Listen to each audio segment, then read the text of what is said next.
Welcome back to the Quarter Notes podcast. I am Dre, and this is roughly a year since the last episode. My previous conversation with George Samoleski of Propagandy. Um, a lot has gone on since we had that chat and that episode came out. Six Gun Smoke put out an album. We did a bit of a tour for that album, and we got to open for Propagandy. So I was able to meet George and the rest of the Propagandy crew, and they are some of the best people on planet Earth. It was really, really a great opportunity and very, very grateful for that. So since then, like I say, we put out an album, we did the tour, we did some shows. My other project, Dad Bod, we're rehearsing on that and getting a whole bunch of material ready to put on some shows. Who knows? We might even put out some music. Um, but anyway, we're here for the episode. We're here for Matt Lynott from the White Buffalo. If you've ever watched Sons of Anarchy, which is, in my opinion, one of the best drama television shows to ever come out, the White Buffalo's music is littered throughout the entire series, and in my opinion, the music in that series is some of the best, and the White Buffalo music is like the cream that rises to the top. Um, anyway, Matt and I have a great conversation in between White Buffalo tours. He was at home in his studio. We talk about some of his vintage gear, his upbringing in music, what's next for the White Buffalo. They feel they're just getting started and they're having a great time on the road. And they're coming to Harvest this year, so really looking forward to that. Anyway, let's get to the episode. Matt Lynott, White Buffalo, welcome back. Quarter Notes, let's go.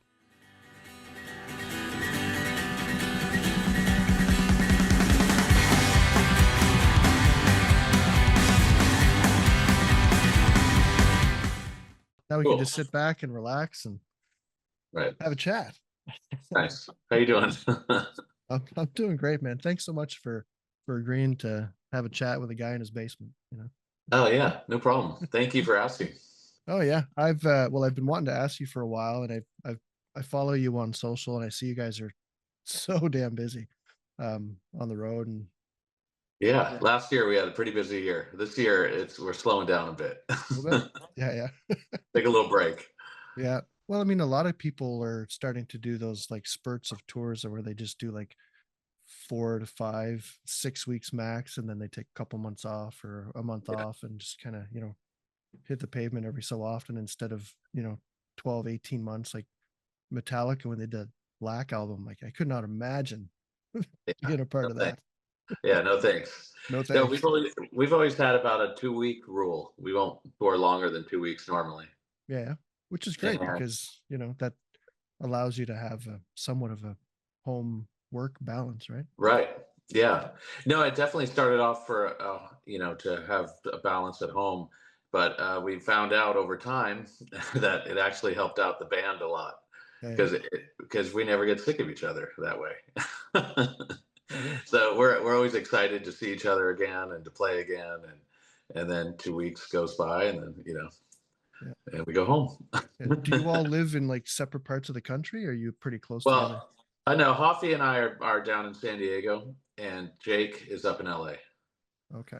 So we're 2.5 hours away. Not That's not far. bad.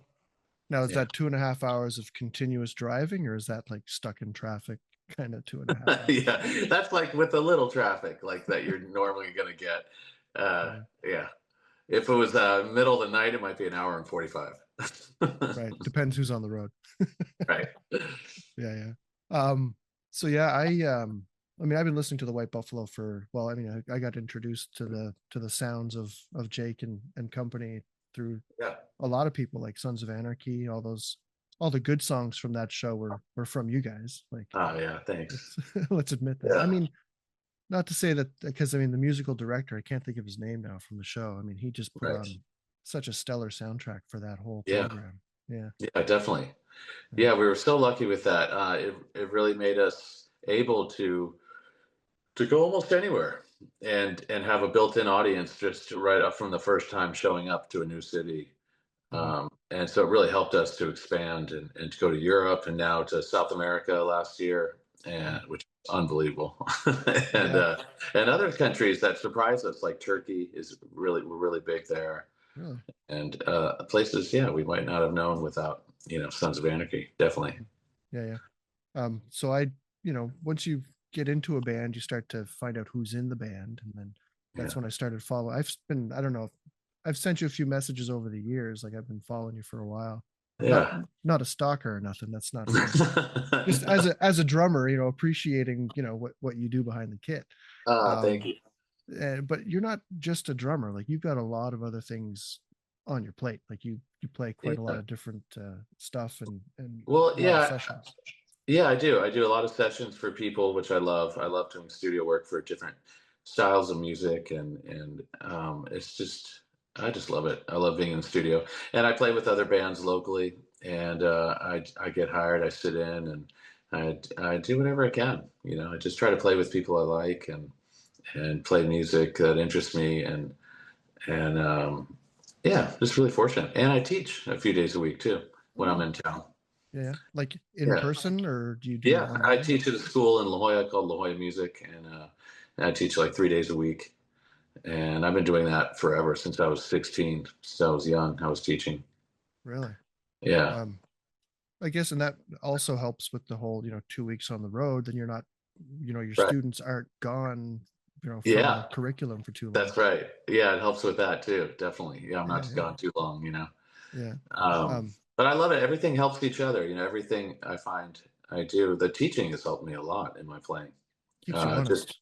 breaking down music for other kids, and hearing music I would have normally never have heard, and or breaking down music I normally wouldn't break down. you know and Yeah, I'm yeah, like, oh, that's pretty cool. I could use that.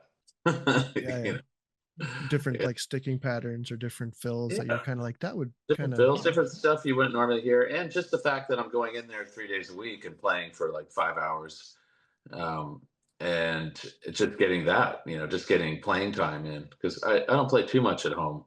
My wife works from home, and yeah, just stuff going on. I have a little jazz set up right here. I got Oh, that's a.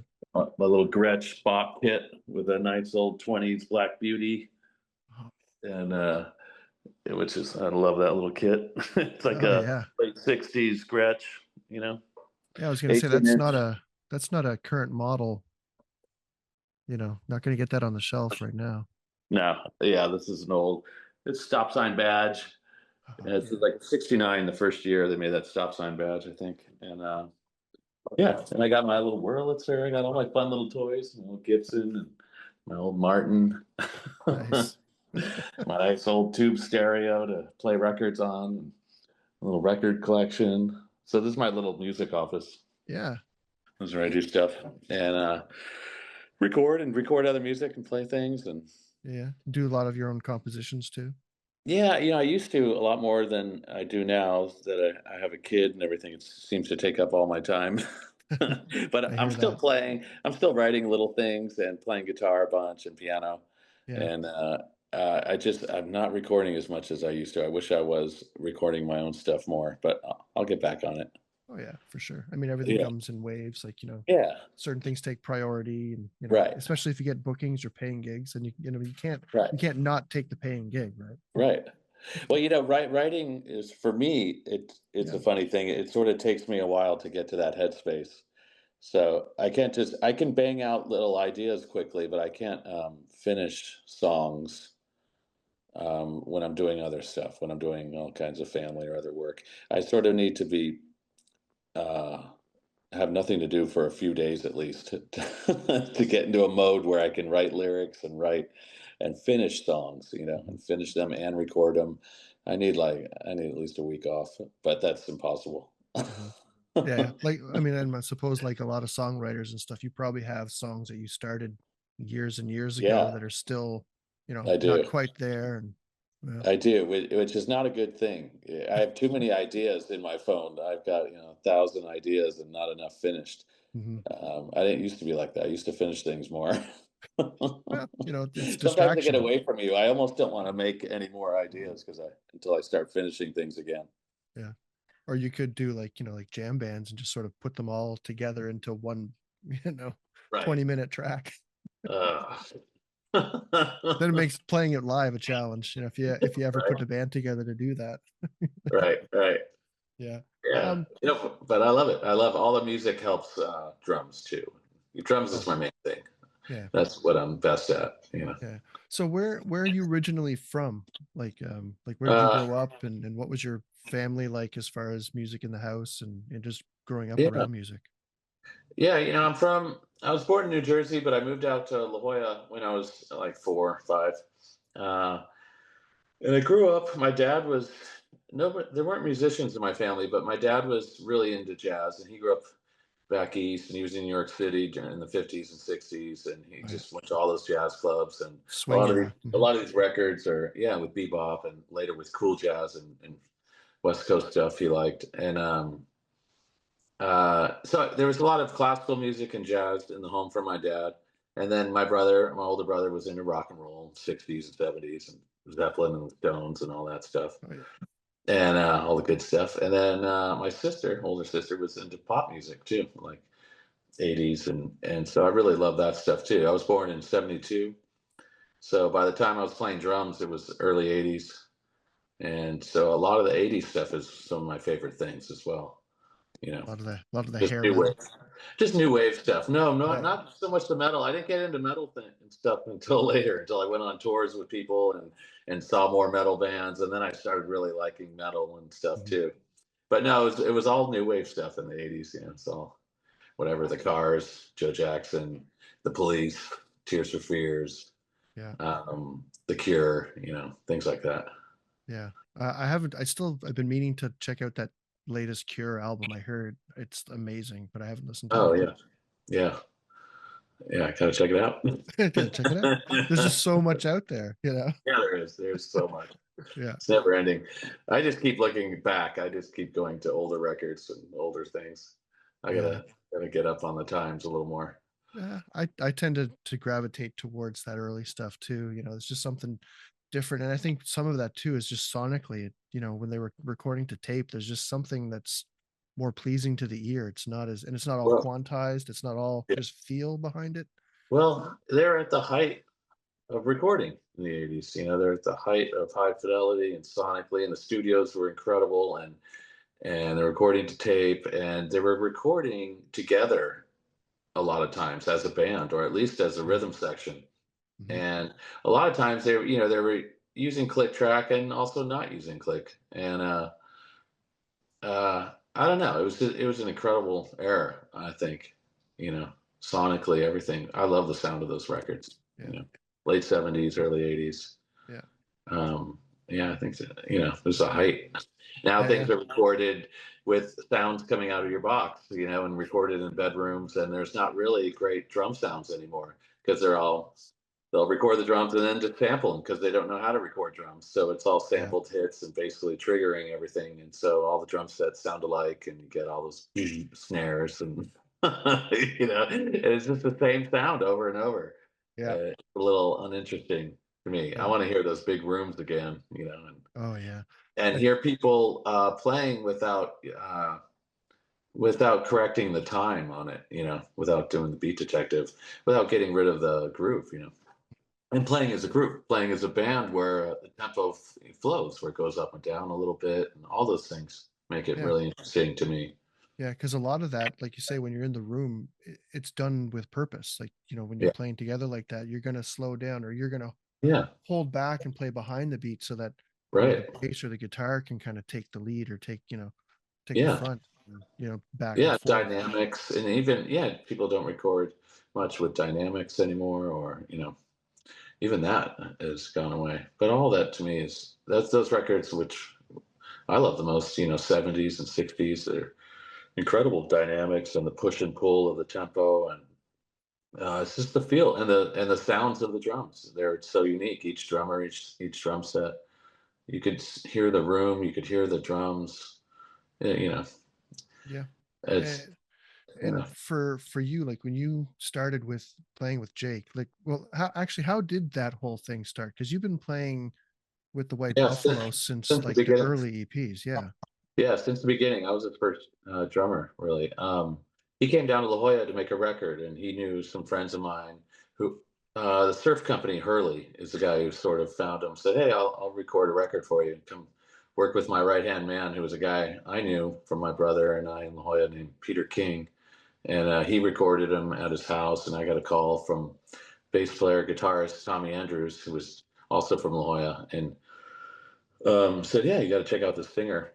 And I went down to Jabba Joe's, this little coffee shop where they played Yeah, music. coffee. And I think Jason Mraz was there that night too, and Jake was there, and I heard him play, and I said, "Oh yeah, he's incredible. Yeah, I'll play with him." And it started off more very simple, like acoustic, and playing brushes, and we're all sitting down. But we knew right away. We went to Tommy's house, and we started playing, and right away in the first song, me and Tommy looked at each other, and we were like, wow, that's incredible. And Jake didn't know, because Jake never played with a band before that, but Yeah, we had been in 100 bands, Tommy and I, and we knew that there's that little electric moment, that yeah, thing, it's a little chemistry, and we were like, no, there's something going on here. This is pretty amazing. yeah.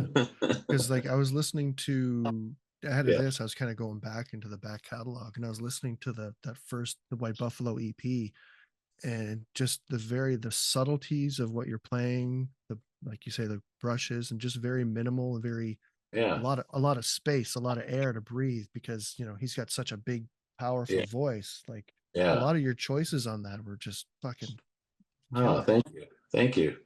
Yeah, I've always tried to just go by the vocal, go by the singer, and you either stay out of the way, or the song's all there with him anyway. You could just do nothing. He can play without a drummer, and it would Yeah. be just as good. and He's he so and he good. does sometimes, And he does, and he's so good. He's so incredible, and he's such a natural. He's the only singer songwriter I know who picked up a guitar when he was 19, learned a couple chords from his friend's dad, and went home and started writing. He didn't learn anyone else's music ever. So the first thing he did with his guitar was write his own music. And I don't know anyone who's done that. Yeah, yeah. I've played with hundreds of singer songwriters and everything, and it's really unique, and it's really it says a lot about what he does. And he never had to unlearn anything. He's been doing his own thing since day one. That's You know, yeah, that's amazing. yeah, So really so when cool. you guys are writing new material, or when during the writing process, Yeah. how early do you get involved with that, or does he come up with We like pretty don't. much here's a I don't. song? I don't hear anything until we go to the studio. Okay. Usually, sometimes we'll do little things at sound check, and we go, "Oh, that's kind of cool idea." And then maybe 6 months later, we'll hear it again Okay. at the So studio. how much time do you have to sit with a song to kind of come up with No, your parts? no time. 5 minutes. Fuck. Yeah, really. Like Yeah. the album we did, that last album we did, 12 songs in 11 days, and yeah, it was immediate. If you don't come up with an idea, we had no time, and Yeah. you had to come up with the idea immediately. And they were starting to hit record immediately, and going, and we sort of write it as we go a little bit sometimes, but basically no, there's no time. You have to get it right away. Yeah. See, Which is sometimes you want to go back and go, oh, I would have changed that, or I wish I knew we were going to do this. yeah. But no, I think it's fine, and that's what live is for. And then Yeah. you add your little things to it later live. And it changes all the time live too. It changes over time. Oh Yeah. yeah, there's definitely some, like, because I was listening to that live album, which is, I have to say, one of the best live albums I've heard in a long time. Thank you so much. And I'm not here just to pump tires, you know. Um, Yeah, it's fine. It's fine. No, we're really proud. I'm really proud of it. I went into training like 4 months before, and it was a big deal for me. I really wanted to nail that live album, because I've been oh, playing so many gigs my life with him. We're 23 years now, and it was a big deal to me. I really wanted to nail it, and we did. The first night we played it really well, and the second night we completely hit it out of the park. Like we went for it. Jake and I were just going for it 100%, and just didn't care what happened, and we went outside of ourselves. I think we Yeah, yeah. played so well on that. I'm so proud of it. So is most of the album from night two? It's about half and half. Is it? Okay. Yeah, I think it's about half and half. But it didn't matter. I played really well the first night too. I nailed everything. There wasn't one correction they had to do in the later on. They didn't correct one thing I did, um, which I was really, really proud of. Really stoked. And neither Jake. Jake did really just tiny little one word here. He did barely any corrections either. You always go back. Some people go back and do a lot of crazy stuff, but we didn't. We didn't on that. We kept it all. So it wasn't like Kiss Alive. You kept everything. No, yeah, no. It's us. It's us playing for real. No Yeah, click and nothing, It's just the three of us. yeah. Yeah. One of the things that stood out to me on, well, not just on that live album, but a lot on that live album was the sound of the drums, like the tones and stuff. Like, are you kind of a drum nerd, like with tuning and stuff, or was that No, like all through your drum tech? Or no, it's me. I don't have a drum tech. okay, I've I was, carried every yeah, drum, yeah. or on tour we rent drums, so it's back mine. But I have to tune them and dial them in, and those drums are my White Buffalo drums. Those are 1957 WFLs. They're old Ludwigs, and a 24 kick with 13, 16, 18 toms, and I've got a late 70s Black Beauty 6.5 inch, and yeah, I mean, those drums are just perfect for that band. Oh They yeah, just have that mid rumble, and as a trio, you need a drum sound that's big and round. I think with big mhm. drums and to fill in the space. Yeah. Oh yeah, I've played in three-piece bands like my whole life. I've never, Yeah, so the filling so the fun. space is very important. And yeah, and it's super fun. Yeah, Um, so what kind of wood are those drums? those are mahogany. It's African mahogany 3-ply with poplar in the middle and maple re-rings, and it's old growth wood. It's wood from that was old growth. That's all gone now. Yeah, yeah, yeah, yeah, And so there's a couple 100-year-old trees, yeah. that made that drum set, and it was made so well that the drum set's in perfect condition. Nothing is broken on it. I've been playing it for 20 years, and All original hardware? all original, completely. And I beat the hell out of it. Yeah, you do. And those things are from 1957. It just shows you how well they built things, and their drums are perfectly in round. The wrap is perfect on it. Everything Oh yeah, I is love the sparkle finish on that kit. That is. Yeah, that's the white marine pearl Oh, finish. Yeah, okay. Yeah. on that one. Yeah, and with all nickel hardware, and all the hardware is brass. They made it with brass back then, and it's just solid, just amazing, amazing sounding drums. I mean, they're so easy to play. It's just all that mid tone, just boom, and they're so fun. I play other drums on tour with whatever we can get. Rentals. I ask for Ludwigs usually, but they're just, newer drums have, there's good and bad things about them. They're just a different sound. It's a thinner, more attack sound. It's quicker and sounds great on a lot of music and really cuts through. Yeah. But it's not exactly the right sound for what we do. You know? Right. Yeah, yeah. That's like Brian Adams is well, one of his original drummers, Pat Stewart, is back with him, and he's using the Ludwigs that he had back when they cut Summer '69. Like that's what he Yeah, has on the road. awesome. And Right. Yeah. great. You know. Yeah, they're so fun to play. They're so easy to play.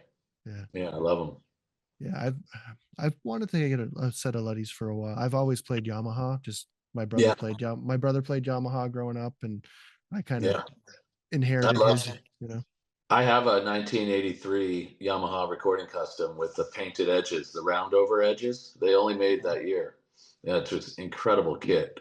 It's 8, 10, 12, 14, 16 on the floor and a 20-inch kick in that wine, the red Red. wine Yeah. finish.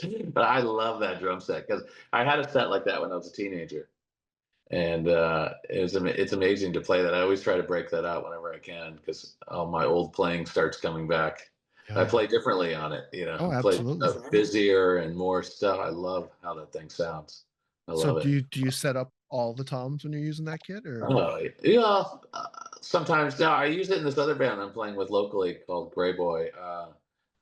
and I just do 10, 12, 14 with the 20. Yeah, I Yeah. just do. Yeah, I don't get to use it all the time, but sometimes in recording, like with Hoffy, I'll do stuff, and I try to break it out, and then I'll get the whole thing going and do my Phil Collins, and Have to. I love it. I love Phil Collins. He's one of Yeah. my favorite all time by far. Yeah. My bandmate, my oldest friend, Jack, he cannot stand Phil Collins. I know Like people are like it's that.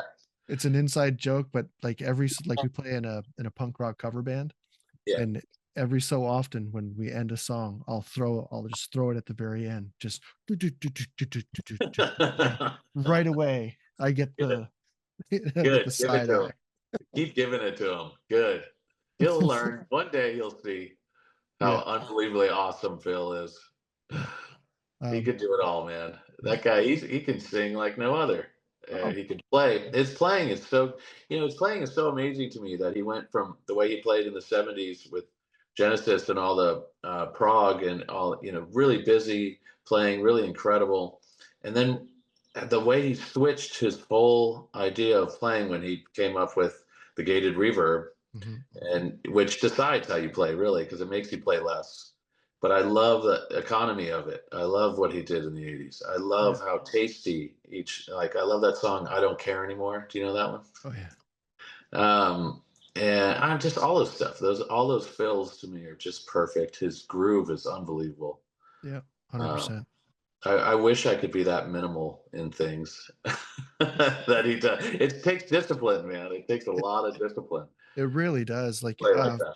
every now and again, I'll strip down even my rack tom and just have the floor Yeah, tom just to kind of yeah. make it literally nothing. I did that with Jake in the beginning for years. I was just kick drum and snare Yeah. with a hi-hat and a cymbal, so no toms. I did that for a long time, just for that same reason, to like, okay, let's get back to basics. Yeah. Let's bring it down.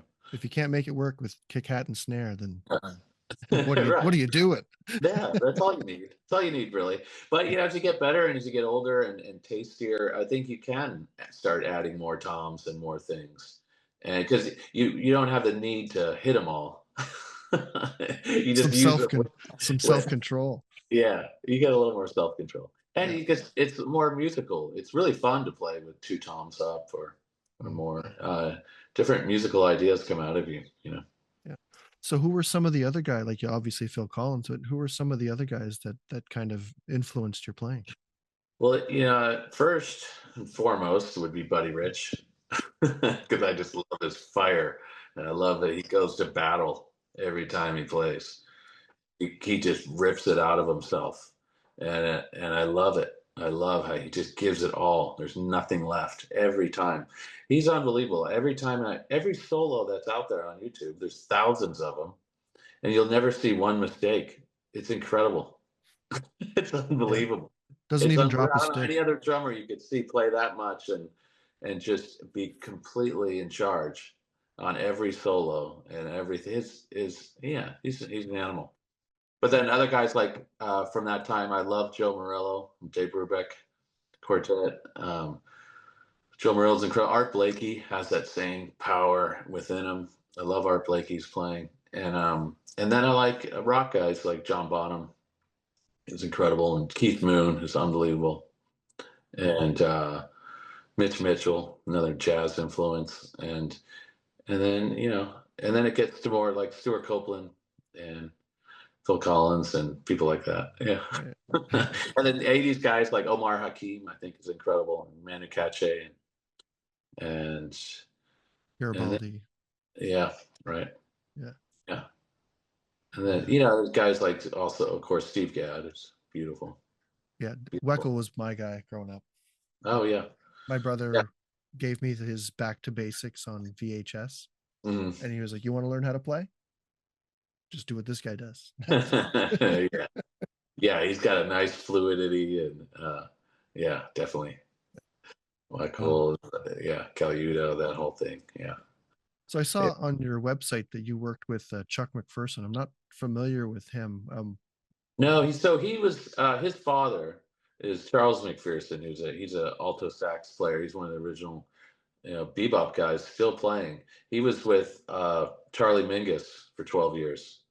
Charles Mingus, the bass player composer, and from like 18 to 30. But funny enough, I took lessons from his son Chuck. So his son used to play with him on drums, and it's just an old jazz background. And I used to go to their house in La Jolla and take lessons every weekend, and at La Jolla Music where I teach also. And funny enough, when I moved here 8 years ago, down in another part of San Diego, and his dad, Charles McPherson, lives right around the corner from me.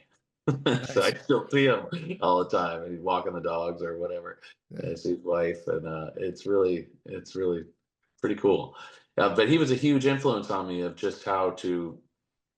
Uh, he told me things, never turn down a gig, uh, Yeah. beat the shit out of every other band. But, it's like old jazz guys telling me things like, "This is what you do," and you may play, and there won't be anyone at your gig, but that doesn't matter because you're playing for the love of it, you know. And just to work hard. I would go over there, and his dad would be sitting on the bed practicing, and 4 hours later, he's still on his bed practicing, and then he'd go to his 4 hour gig, after that. I mean, and I would see it every time. And I still, even in the neighborhood, he's in his late 80s now, I think, or so, and he's still practicing. I hear him coming, sax coming out the window. He's practicing all the time. I don't That's practice awesome. that much. I did a lot when I was younger, but I'm not exactly that kind of person. Yeah. But it just really was a great thing that I needed at the time as a teenager, and to see that, to work that hard, and to, you know, whatever. It was just a really good influence on me. Yeah. The good work ethic, Yeah. you're not gonna get good unless you practice. And because and there's that I saw an image online one day where this kid's playing the drums, and the guy says, "You're not good, stop playing." And then the kid's like, "Well, if I stop playing, I'll never get good." Like, you know because I mean, Right. especially as drummers, because I mean it's so loud, like unless you're practicing with electronic kit, which is great for practicing, but god, I can't stand those things. But like, Yeah. you know I They're was they're actually lucky. they're kind of bad for your playing because they make you Yeah, have no touch with your cymbals, with your exactly. hand, and so And you end up getting on a regular drum set and playing cymbals too loud, yeah, yeah, just exactly. bashing, having no touch or feel. Yeah, that's the downfall to that. And even now with technology being where it is, I mean they're improving on that, but it's still not the same touch and feel. Lucky enough that I was able to have parents that go ahead, set up the drum kit in the basement or the garage and have band practice, and let the whole neighborhood hear how bad you play. I don't know how our parents dealt with it, man. I have They're no idea. angels, right? Saint. Yeah, I can't understand it. yeah. I was Um, banging so loud and so late in the night, and oh my god. I remember one Saturday morning I got up to practice the drums, and I had this idea. I wanted the drum kit in my room, and it was on the upstairs of the house. So, and like there's a window right there, so everybody can hear it. So, and I get up and I'm practicing to like probably Nirvana or something. So I'm just bashing the shit out of the drums. And Yeah. my neighbor used to work the night shift, and he had just gotten home like probably 45 minutes before then and went to bed. And then there I am. Right. Oh my god. So, and he was a big guy anyway. So he came out like in his pajamas, shirtless, just ripped as all, and screaming at me. And I'm just like scared for my life. Like, we're like legit. Like I was like, oh fuck. Yeah. I I had the same thing happen to me, but I had an older brother who told them to get back in their house. Okay. My little brother's going to play as much as he wants. I had a tough guy older brother, There you so go. make sure I could practice. Nice. Oh man. Uh, So going back to like your playing style, yeah. um, you have like this really fun style of, at least when you're performing live. I've never seen you play in the studio, but the only thing I can describe it, it's like you're a snake, like you're a cobra striking the drum, because like Nice. you're so quick in and out. Like it's man, where does that come from? Like, That's awesome. Thank you. No, that's great. I put a lot of thought into it, and I put a lot of thought into my form, into being relaxed, and to making it snap like a punch. Yeah. So you're completely loose until you hit. And my brother and I used to talk about it a lot too. He was a golfer and he used to play, and he played drums, and I used to play golf too as well, and drums. And we would always compare the similarities of striking a ball, or of Mhm. being loose, and the power and shifting your weight and all the things that come in sports that you can just cross right over into drums because it's so physical. And so we worked a lot on being loose until impact, and playing through it. And those things of like playing, I play through the drum. So like I'll go to the floor tom and let my hands, just keep passing through. Mhm. So I'll never hit something and stop it there. I'll hit it and let it go through. And same with cymbals, you hit them and keep going in the direction you're going, just like you would maybe, follow through with a swing or a punch. And yeah, over the years it just got more and more, and I got better at it and looser, and it got more fun, and things would just swing. And I think it is my style. I'm not sure. I don't know if I've seen I've anyone I've never else seen do that. anyone else play like that. No. But yeah, that I thank you very much, because yeah, I really do. I I saw a little bit of that was Buddy Rich, the way he would hit a floor tom. He would flip his arm over, Right. but he doesn't quite follow through. He does it in a different way. But yeah, and it's also playing, I believe, the bigger the room, you play to the back of the room, and playing with a little bit of show. It's a Yeah. live, it's a concert, and Mhm. so you might as well be a little theatrical. Yeah. I mean, I'm not like putting it on. I'm not being fake. No. Uh, I'm using all my emotion and all my everything I have, and I'm just letting it out. But that style, I think, comes from trying to be as loose as possible, and to have touch and play through it. I don't know. I think that also affects your tone too, right? Because you're Yeah, not burying it into the beat or like, exactly. Yeah, that's another everything's question. off. So I'm getting out of the way Yeah. constantly. I'm throwing it at the drum, and completely, my hands are completely loose. That's why I drop sticks a lot. I drop sticks all the time, Yeah. Okay. which is a good thing. I'm glad I do, because it means my hands are loose. Like, and when on tour, I'll never get a blister, or I'll never get calluses on my hands, because I'm playing so loosely. I'm barely holding the stick. Mhm. And so that's my badge of honor now. When I was young, my badge of honor was the blisters and the blood. Breaking And the now my sticks. badge of honor is no blisters, no calluses, and because it means I'm doing it right in my Yeah. head. Yeah. Yeah. And do you do the same thing with the kick drum? Like, do you come off the head or do you bury that? Yeah. I come off. Yeah, I never bury it. Okay. Yeah. That's hard for me. I, Yeah, it's hard, and I'll double hit it a lot and do all whatever, but I don't care. yeah. I'm trying to be loose with it and trying to Yeah. get the tone out of it. I Mhm. tune my bass drum a little tighter than most people, just a little bit, Get that so it gets a rebound. little rebound and a Yeah. little tone to it. I don't just go all the way dead with the Mhm. bass drum. I just go up just a little bit. Yeah. So do you tune all your drums fairly high like they did back in the day? No, I tune it right where the drum wants to be tuned, Okay. right where they start singing. Mhm. And but I tune the bottom head maybe a quarter, just a quarter, half step up from the top head. Mhm. So the bottom head's a little tighter, so it Yeah. gives a little, it pushes the air back, More resonance. a bounce, and yeah, a little resonance. So yeah, the bottom heads are just a little tighter than the top heads, Mhm. and the snare, the bottom head's a lot tighter Yeah. on the snare, with A the lot bottom tighter. Yeah. a lot tighter than the top head. Yeah, Do it's you bust cranked up. any do you bust any snare reso heads? Hmm. Because you hit hard, so I even with have. technique, it's still hitting hard. Yeah, no, I have in the past, but I don't pull the snares tight. Okay. So the snares are loose. I never crank the snares up. I never choke it. Uh, I leave them so they're nice loose. Yeah. Just up from sloppy, just up from totally annoying. Yeah. But a nice to it. It's almost like a reverb. But that way the drum can breathe and sing.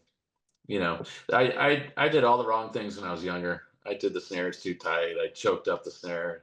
I tuned it way too tight. I did everything wrong. And then over the years, slowly my snare head got a little lower in tuning, and yeah, I just got better at it and thought Yeah. about it more. Mhm. And What are your thoughts on no reso heads, like the old Phil Collins sound like that? I think it's great. It's not exactly for me. I don't like the feel of it, but I think it's really great, especially when you're hitting those little toms, the eight, and I have concert toms too on other kits. Even on that White Buffalo kit, I have some concert toms that match. But yeah, it's a really great sound that cuts through. Uh, it doesn't feel it's a little too dead, a little too quick for me. I mean, because they were doing that with gated reverb, so they were extending the sound and then cutting it off, Yeah. um, you know, synthetically. but without that, it's just a little too dead for me. It's a dunk, dunk, dunk, you know. Yeah. I want a little more tone, a Depending little on the style more of music resonance. too, right? Yeah, of course. And Because yeah, I have all different drum sets. I have a Camco, 70s Camco too that I love and I record with. I have a Rogers kit from the 60s, and it gets a Scratch. And I have another, like a little Club Date Ludwig. I have all different sizes from 18 bass drum to 26-inch bass drum.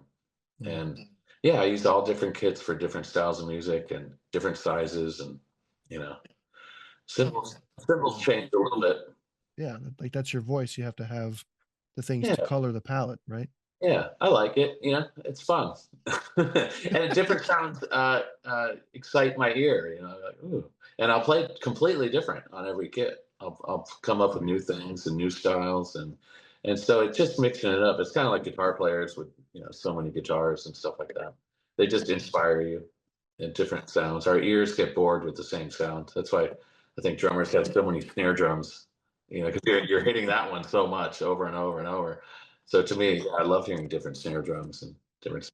Although that Black Beauty wins every time in the studio. I'll bring a bunch of snares to the studio, and it's this engineer's like, yeah, it's the Black Beauty again. Oh, I know, I Yeah. know, I What'll know. happen if one day you don't bring it? Like.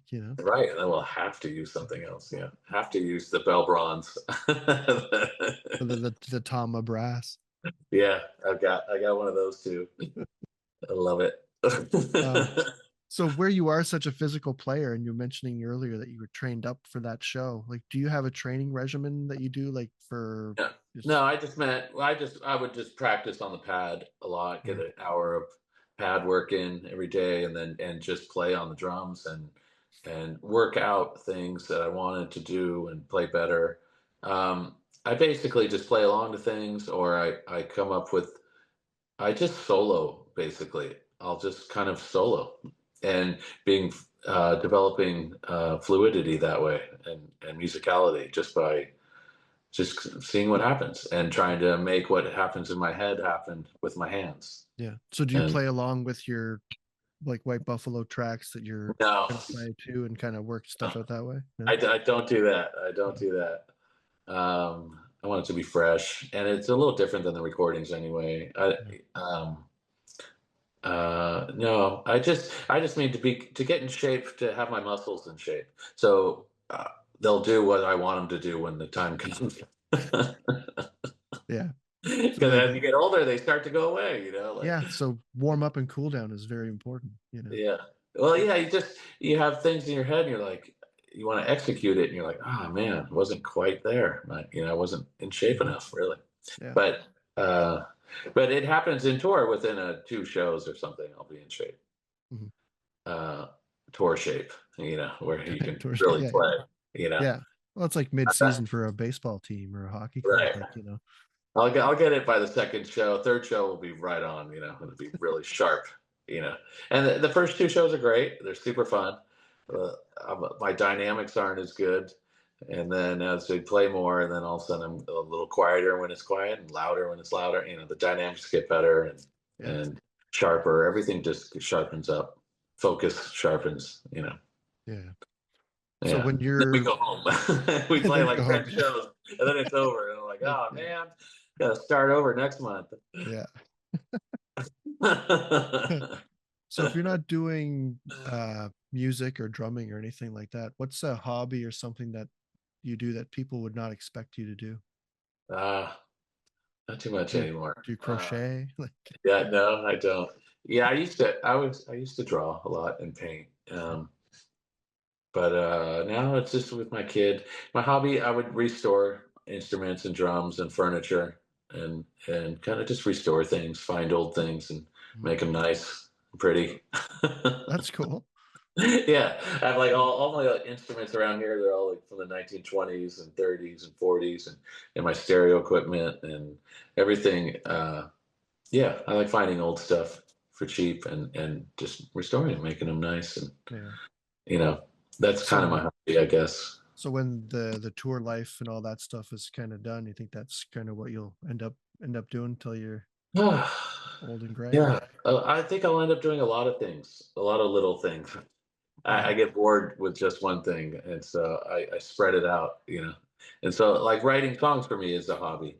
Playing piano and guitar is a hobby for me, you know. And listening to records, finding old records, and yeah, and restoring things, and yeah. I mean, it's all music. It's all. I don't stray too far. I'd like to get more into art again. I'd like to get back to that. Yeah. I have fun with my son, drawing and painting with him. Yeah, that's Uh, fun. He really loves it, and he loves Yeah, yeah. building stuff and things Oh like yeah. that. So it's Like really cool. is he into like Lego and that stuff? Yeah, he loves Legos. My mom apparently kept all my Legos, and so he's got a huge stash now. He's with the Legos I bought him, and with my old Legos, 45 years old. Yeah. And they all still work together. Like it's They're all the all same working. blocks, man. A Yeah. really well-made toy, man. Yeah. No, I love Legos too. Yeah, Yeah. we get it down on the floor with them, and we'll build Yeah. for hours. Yeah. Yeah. My son was huge into Legos, and now he's 20, so he's building like Gundam and different model kits, and Oh, really? oh Wow. yeah, so he still carries on. It's just a lot more complex and a lot more Right. complicated. Yeah. Right. That's amazing. Yeah. Does he play music too? He did not take the music side from me. No, he went full art side like his mom. Like Oh, he's cool. like my she's an artist, she's an animator and painter and Yeah. stuff. So Oh, wow. he went that route. So he's actually Awesome. in college locally here that studying animation design. Oh, that's so cool. Yeah. Yeah, I think my son wants to do that too. He talks a lot about animation. Yeah. And So it's a where are lot you of at? work. What city are you in? Uh, I'm in the city's called Miramichi. It's in New Brunswick, Canada. So it's Oh, okay. you guys came to the East Coast not that long ago, didn't you? A couple years ago. Yeah. Did you guys Right. play the Harvest and Jazz and Blues Festival in Fredericton? No. I don't think we did. I don't know. Okay. Did we? You really should. Yeah. It's totally yeah, like it's the longest running festival in Atlantic Canada. Yeah, we've had like Jason Isbell and Steve Earle Nice. a few times, and Yeah. they come once and then they're back. Like they've come back like two or three times each. That's They love great. it. Yeah, They're so good. Yeah, I've seen them both. Yeah. yeah, That's amazing. yeah. So definitely that should be on your radar to come to the East Coast for that festival at the very least. Yeah, Yeah. yeah. Yeah, we should do a tour to Canada this year. I think they were talking about it. I don't Mhm. know if that happened. No, Hopefully. yeah, that'd be We, awesome. we're trying to make a new record this year too. So Always good to have Jake's got new to get to music. work. Jake Yeah, needs a deadline though. We got to give him a deadline.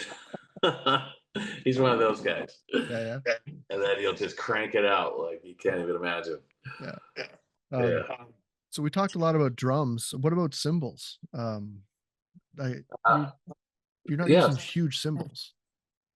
I am using huge symbols or Like no? not using. No, I don't see like your crashes are not like. I don't. Yeah, right now I've always used a 22 ride. I like 22, but Yeah, the crashes I use 18 and 16. Yeah, yeah, I don't need a lot of cymbal, and when I do need the cymbal, I need it in and out quick. I need a yeah, quicker cymbal. I like big cymbals and how they sound, uh, but for what I'm playing, it'll just take over. It's too much, mhm, and I just need a quick little, you know. yeah, So yeah, I use pretty small cymbals comparatively for today, I think. And just regular 14-inch hi-hats, and mostly I like Zildjian and They just are consistent because I'm getting backline cymbals every night. So I just tell them Ks, give me some Ks. Is yeah. I give them the sizes, and they're the most consistent. And they're so many new cymbal companies today are just making cymbals completely dead because my theory is that players don't know how to play cymbals, and so they're just making the cymbal because the person has no touch, and so they're making the cymbal dead so the player doesn't have to play lighter. Yeah, those But unlathed symbols that yeah, are but just yeah. those are okay for the studio and stuff, but they bother me live because they're not enough. It's not enough sound. It's not enough resonance, and so those bouquets are just right in the middle there. They're perfect. I think they're dark enough where they don't hurt my ear, and but they still have a nice resonance and they cut through the music. I think they're just really well made. All the K lines, all the Zildjian Ks, all sound good to me. Yeah. I'm about 2.5 hours away from the factory. Yeah, from Sabian, nice. Yeah. And my good friend, he's the head of research and development there now. He just took over Oh, for Mark cool. Love. So I'm doing the HHX. So it's the Right. combination of the hand hammering and the machine guided hammering. Right. So it's still not automated. The whole process is by hand. Right. These are real nice dark. Oh, that's great. Yeah. That's an 18. I usually go with a 19 and a 20 for my punk band. Yeah. Um, and I've gone down from a 22 ride to a 21, Yep. so I can have it as an extra washy or crash kind of thing. Right. And Right. it's just, yeah, it's perfect. It's Yeah. I know you find the right symbols. It's tough, but and once you yeah. find your voice, right? It's all personal taste, and but once you find your voice, But yeah, the thing is, like people say, I mean, you should be able to play on anything, yeah, and I do. I play a different drum set and different cymbals every night, and at first you're like, and then within 20 seconds, 30 seconds, you'll know what they do, and then you adapt and you adapt. change the playing to it, and they're fine. Yeah. Any drum is fine, any snare, any whatever, they all work.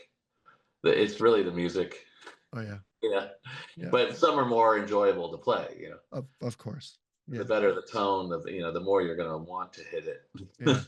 So I'm not we're not at the point where we do any type of fly-ins or anything like that. Like we just tour locally within Yeah, the Atlantic region. So I'm always bringing you my got to breakables, right? So I'm always bringing my cymbal bag, my right. snare, my kick pedal, that That's kind of nice. thing. Yeah, Yeah, and I my used to do sticks. that. I used to bring the breakables, and then I was like, Yeah, that's a lot of just work it's a lot for to carry on a plane. for what? For what? They're Yeah, still going to give me a Black Beauty, and I'm going to get some Ks, so I'll be fine. it's fine. Yeah. Um, so I do crash questions. These are just questions that I ask every guest. Before now, it's all free flow, whatever. But these are questions that I have that I'm kind of specific to because I like the different responses and stuff. Yeah. So the first crash question would be, "What's your happy place? Like when you're playing behind the kit and you kind of get into that zen or that groove. Are Yeah. you more of a hi hat, a ride, or something else? Like, Uh, uh, no, I mean, I'm thinking, I lead with my bass drum, actually. mhm. I'm thinking a lot about my kick, um, and the snare and the hi-hat. I mean, they're all there. But it's sort of like I'm just trying to get outside of my body. I'm trying to throw my whole body into it. And just trying to be loose and trying to not think and trying to just get carried away in the music. Um, yeah, I don't know. I wouldn't pick one thing because it all kind of comes out of me. But I think I sort of play from my stomach. Mhm. I feel like I'm playing from my stomach when I'm doing it right. That's I a don't good know. answer.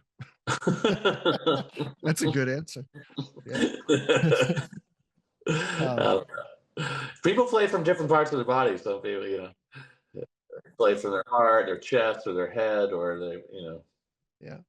But I do like to be light on my feet and feel like I'm sort of dancing a little bit, and I lose myself in the vocal and the singer, and that way you're always going to be musical. I feel you won't get in the way of it, you won't step on it, or if you are playing with it, you're going to play right with it and Hmm. complement it, and that's where you get the emotion. And Jake and I are really connected that way. We really feel, I love him and he loves me, and we really feel like we've grown together, and our playing styles have grown together. I think we're pretty interwoven, and emotionally, we just give it the same way. We come from the same place emotionally, and the way we just let it out, and how raw we get, and we're really in tune with each other on that. And that's why it's so great to play at the front of the stage, so I can see him. I look Yeah. over and look him in the eye, and not see the back of his head like most band setup,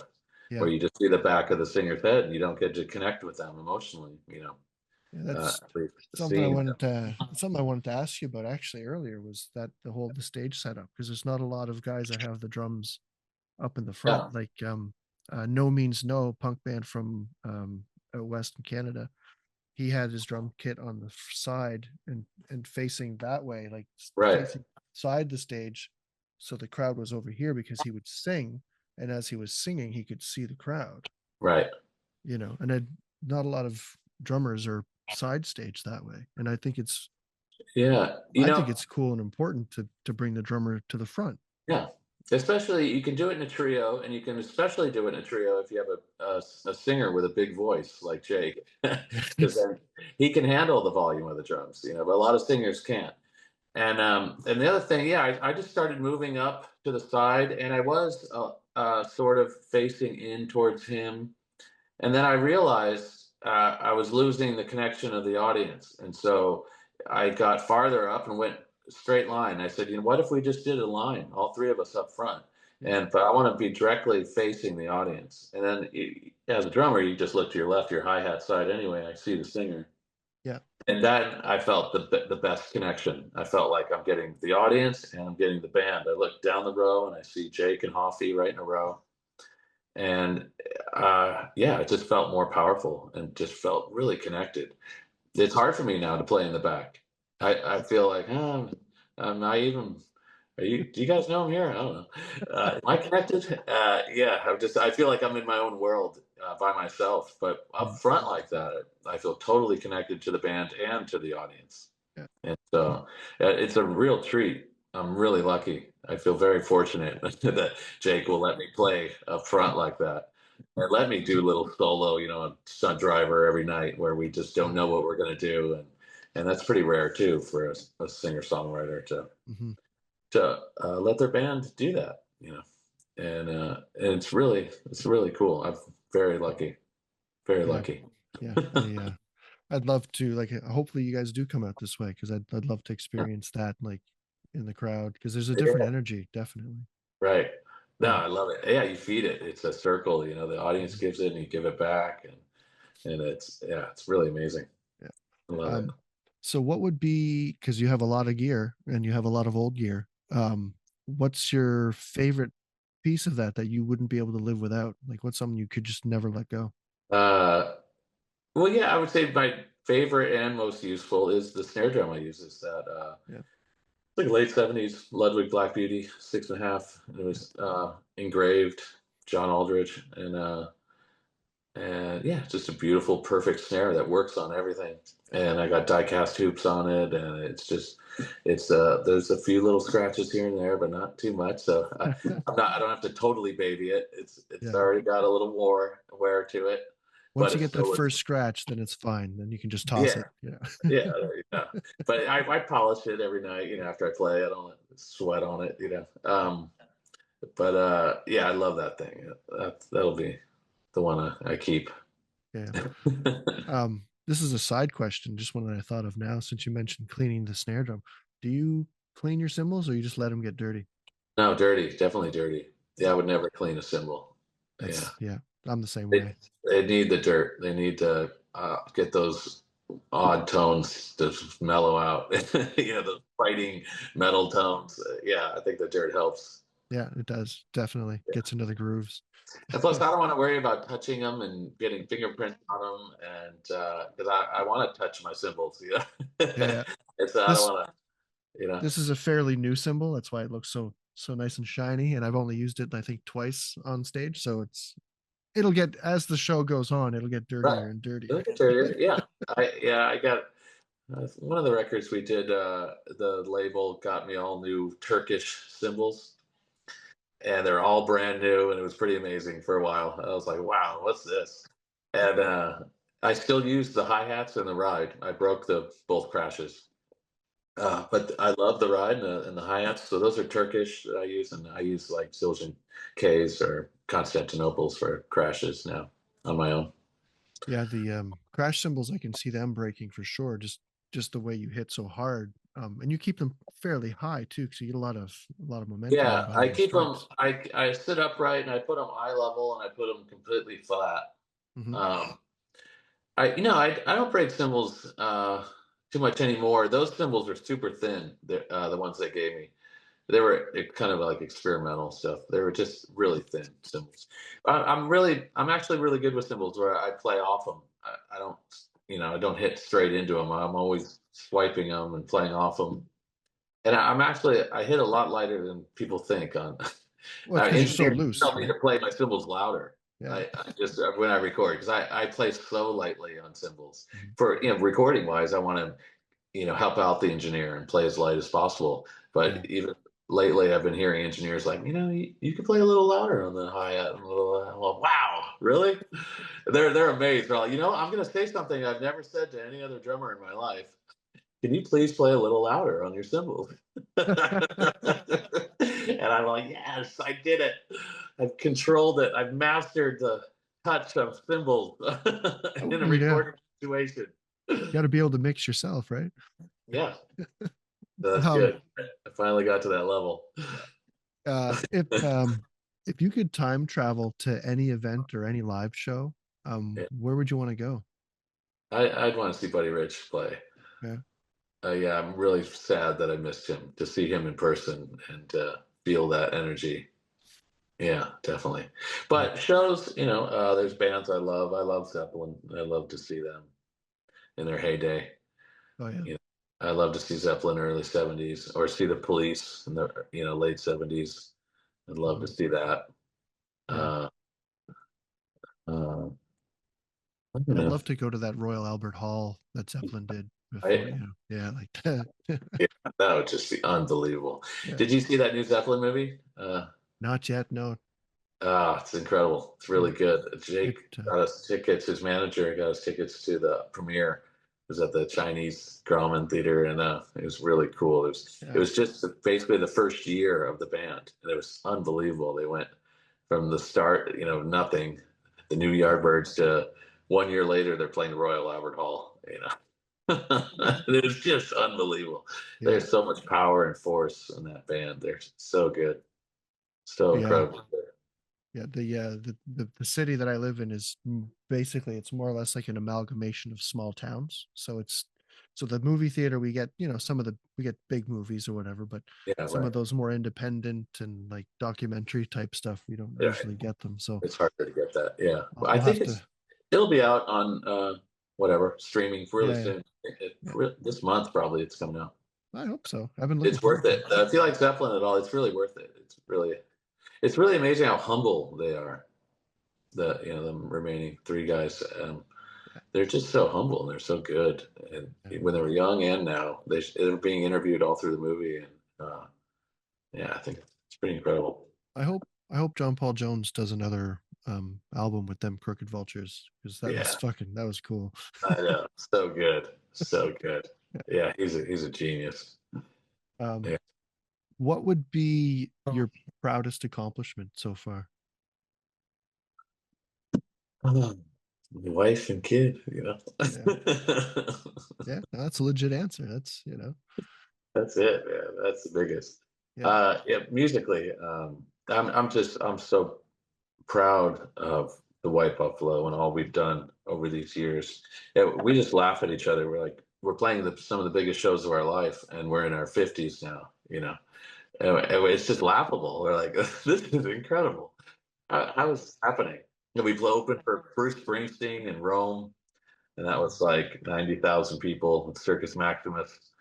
And I'm 50 years old, going, what is going on? This is unbelievable. We're just laughing with each other. It's just amazing that we've had these opportunities, and that the band is still growing. And we've never had a hit. Never had a number one song, or not. Never had any kind of hit. It's the Uh, groundswell, it's the word of mouth, it's the realness, it's the connection, that's all palpable, it's all real, right? Thank you. Not We're so fortunate. We're so fortunate. like I can't stand that manufactured stuff that you hear everywhere. Like, Yeah. the I call it the bro country. Like that's just Yeah. Oh God. Yeah. I can't know. stand it. I know. It's tough. But it's on the radio and it's selling tickets and it's moving merchandise and whatever Right. else. Like, but yeah, for No, me it's it's good. It's good. But yeah, it's pretty cool to be in a band that just has a very slow but always a rise. We've always just getting a little bigger, a little better, a little broader, playing new cities. We get to play some of the coolest places and things that you just never see otherwise if you weren't in a band. All different towns and places you would never visit, and it's incredible. I love traveling. I love taking photographs, yeah. and and and eating at great restaurants. Jake loves good food. We always eat well, and we really treat ourselves. Find the best coffees in the morning, and find the best restaurants in every city we go to, and just order everything and share it. Yeah. And we Yeah. just love each other. We have a great time on tour, man. Yeah. I bet. Do you have you ever gone like after going on tour and stuff, have you like been like, I want to take the family and ever go back to a city Yeah, that you toured to? yeah. Well, yeah, definitely. And lately, I've been able to bring Julia, my wife, and to like the beginning or the end of a tour in Europe, especially and stuff.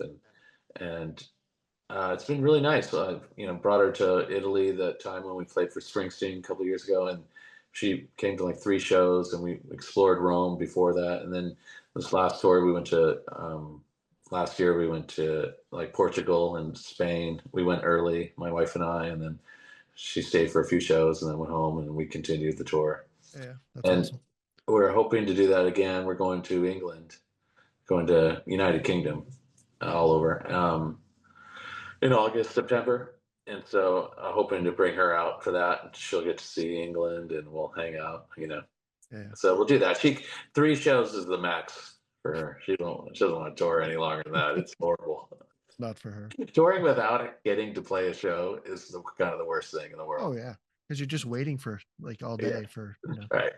You just hurry up, get here, do this. Yeah. At yeah, least we have the payoff of the show, but yeah. she doesn't get No, that. no, but I mean, I guarantee like she's probably like super pumped and proud and She standing is. side stage and just looking at She what is. you're doing, right? Yeah, she loves it. She loves it, and she loves the music. She loves the White Buffalo. I met her at a show, at a White Buffalo show up in Santa Cruz. Yeah, so she was a fan of the White Buffalo. You know, and I saw her and went outside and talked to her, and we There you fell in go. Yeah, that's love. awesome. 2 years That's later, we got married, and yeah, it was great. what band could you sub in for without needing any rehearsal? Like if they called you right now and it's like, okay, we need you right away. Who could you sub in for? Uh, the Police. Let's see, Peter Gabriel. That's a But first. bands that are playing right now, yeah, I don't know. I don't know. Well, it doesn't have to be like an active band. They could I be went and saw Foo reuniting, Fighters. I you went and know? saw Foo Fighters play. There, that was amazing. Yeah. That was good. But I would just learn the music. But so yeah, just jump in and play. I don't know. I don't know. It's a tough one. Yeah. Probably no one. No, I play everything, but I don't. I wouldn't know the whole set. I'd have to learn. There's no. Yeah. I don't think I would. I could fake it though. I'm pretty good at faking it. I just need to know where I start and where I end, and I could make up the rest. It'll be pretty cool. It'll be pretty good. Yeah. It'll be different, but it'll be good. I just You have know? to know where to enter and where to leave, Yeah. and then I'll nail it. Right. Well, it's like that time that Zeppelin got Phil Collins to play. It didn't go so well. Well, that wasn't Phil's fault. That was that other Yeah. drummer's fault. That guy was trying to show off and do everything he could to try to be in the new Zeppelin, to be the drummer for Yeah. the band. That guy screwed it up. Not Phil Collins. It's on They always record blame too. Phil Collins. They always blame Phil, and it had nothing to do with Phil. As you could tell, it was the other guy. I don't know. But why they had two drummers on that, who knows? It was just wrong. Why they had two drummers? They shouldn't have had two drummers, Agree. first of all. And if they were going to have two drummers, the guys should have played together before that to go, hey, what are we going to do? You're going to do this, I'll do this, But they didn't, and both, both were trying to, yeah, it didn't work. Yeah. Find their space at the same time. It's kind of hard. Did not work. It did Yeah. not work. Two lead drummers. Yeah. And big, Yeah. and I mean, I don't want to say they have big egos, but I mean they're both big name drummers, so they would have some form of, you know. Right. And Jimmy Page is sloppy. Oh, absolutely. I Yeah. I hate That's to like say it, but the other thing. They're always blaming Keith Moon for being sloppy, and he's perfect. Keith Moon is perfect. Pete Townsend is sloppy. If you listen to those solo drums, like you can hear Keith Moon soloed now, and it is unbelievable how perfectly on time he is, oh yeah, and how solid he is. yeah, It's the rest of the band that's sloppy. yeah. Well, it's He like looks Zach. like he's sloppy the way Oh, he's because playing, yeah, yeah, but he's not playing softly. He's yeah. so tight. He could have. It's like a perfect studio recording. His drumming is perfectly on. I really love his stuff. What's the drum part you wish you had recorded? Many, uh, many drum parts. I don't know. There's so many things, so many styles of music. Yeah, a lot of them are Phil Collins. I mean, that's a perfect Phil. Yeah. Ringo Park's incredible too, Oh yeah. and Stuart Copeland. There's moments, and his drumming is so incredible. Uh, yeah, I don't know. It's moments. Mhm. Perfect recordings. There's Tom Sawyer. It's perfect drum song, like written. It's written style thing. That's amazing. What he did there, what Neil Peart did there is unbelievable. But I like both type of players, but I tend to go more over towards people that improvise. But I love people that write out parts too. Dave Grohl and Neil Peart, and those guys seem to write out their parts basically and Yeah. play them the same every time. Oh yeah. Um, Like I think Neil Peart. I think there was an interview where somebody asked him what he has in his ear, and he doesn't have anything. He just has his drums and a click. That's it. Plays the whole show with really, drums and a he click. doesn't hear the other band. Oh my Yeah. god. Yeah. That's so crazy. It's I don't know. I totally. don't know if I agree with that. That's a Yeah. bummer. Uh, God, that's But pretty he funny. played it perfect every night. Like it's Yeah, just yeah. No, he plays yeah. so well. Yeah. No, yeah, it's incredible, incredible. But yeah, I like moments that aren't scripted, also. And I like those things. Things they're just wild. You know, things that just happen in the moment. Those to me are the magic moments. Yeah, I love that improvised just, I think, and that's how we always start our band rehearsals. Like I don't practice outside of Yes. with the band, and rehearsal always starts like, everybody gets testing their volume, and then we just sort of Yeah, jam out on whatever, and it just that goes on for like 10-15 minutes. that's great. You should record those. Do you Oh, we record them? yeah, I do. Yeah. Great. Yeah, I do that with bands too, because then you're the most open to creating something new right then. Yeah, you should always do that. Yeah, start off with improvising, and then you'll get to the material later, whatever you know. But yeah, right when you're fresh and loose and your ears are fresh, and Yeah, your mind is fresh. Yeah, definitely. I've done that with many bands and record it all, and then you go back and you find these little gems, and then you can Yeah, build the whole song around it. yeah, it's awesome. Yeah, yeah. Um, do you It's have great. any type of like specific pre-gig routine like that you do before every show?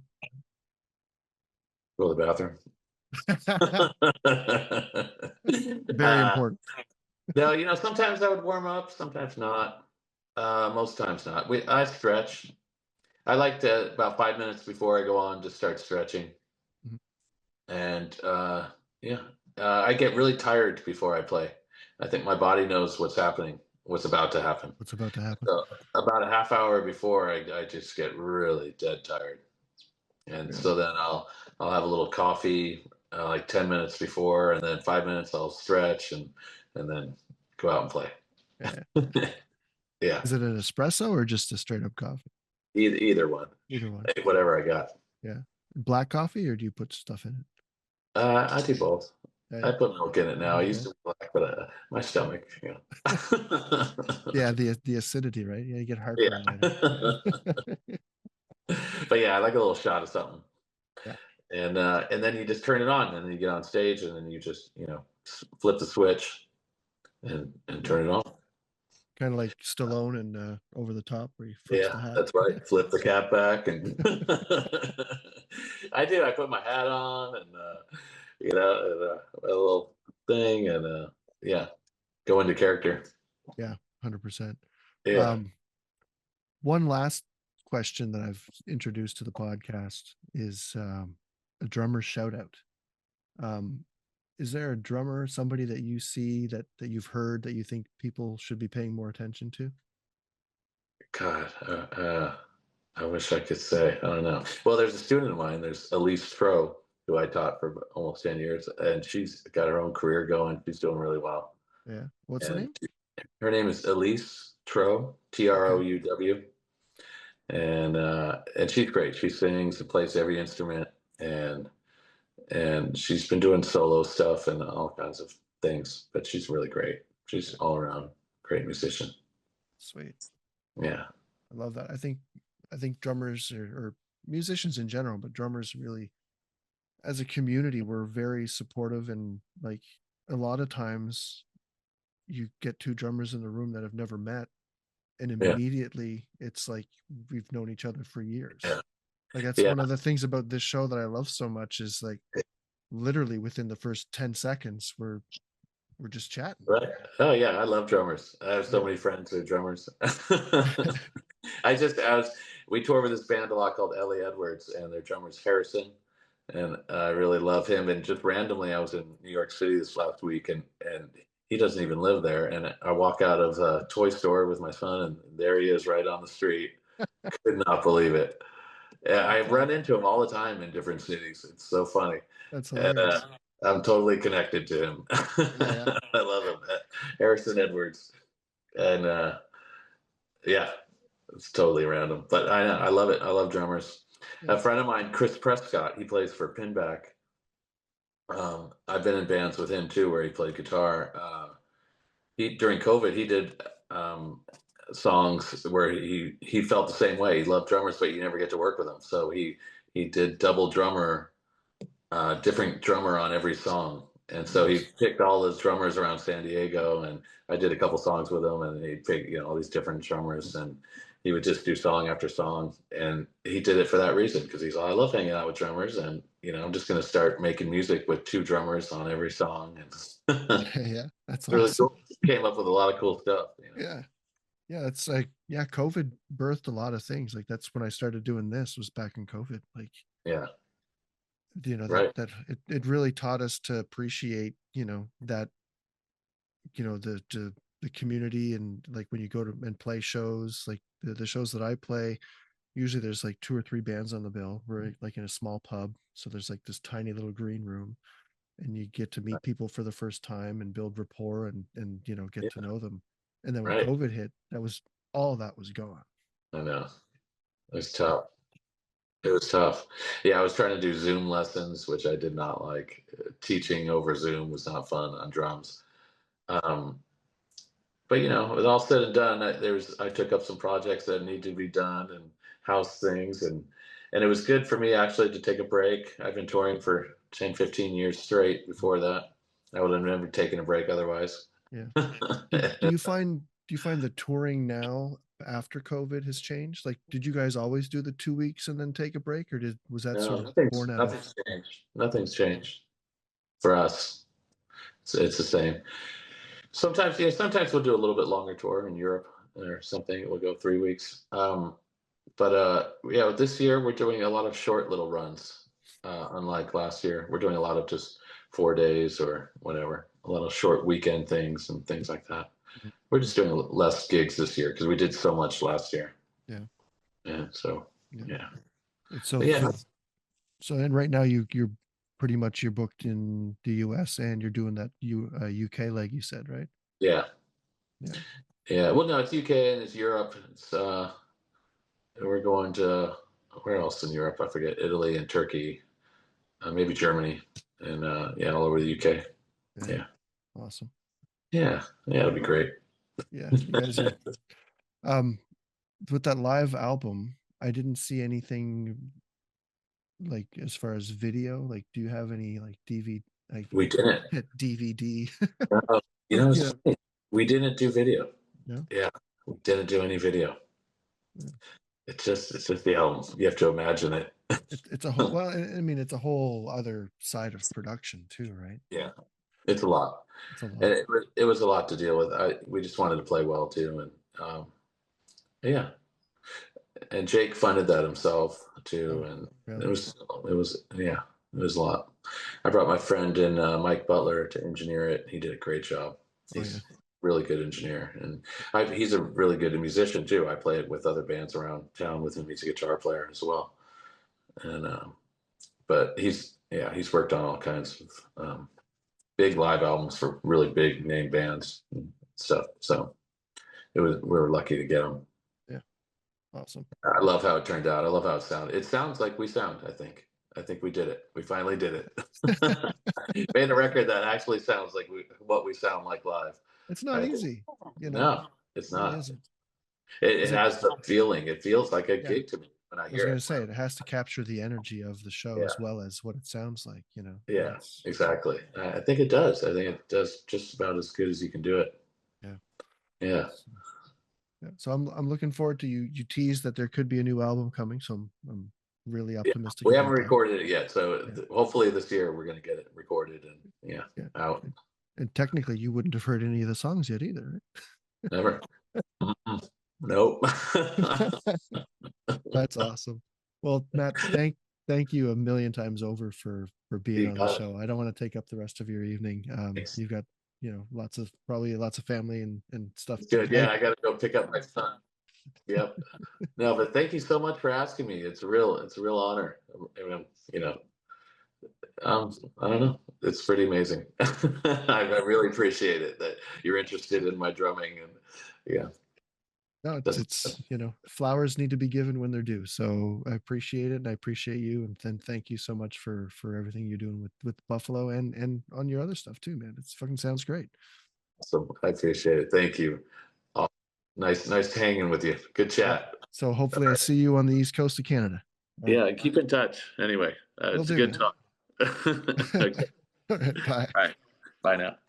All right. Once again, thank you, Matt, for being on the podcast. It was such a pleasure to chat with you and meet you. And I hope to catch up with you when you do come to Fredericton at the Harvest Jazz and Blues Festival this coming September. The White Buffalo, check out all their music. Their live album is, as I said in the show, one of the best live performance releases that I've ever heard. The sound quality, the energy, it's all there. You really feel like you're in the crowd, and I hope to experience that in person this fall. We've got some more episodes coming up. They won't be a year in between, that's for sure.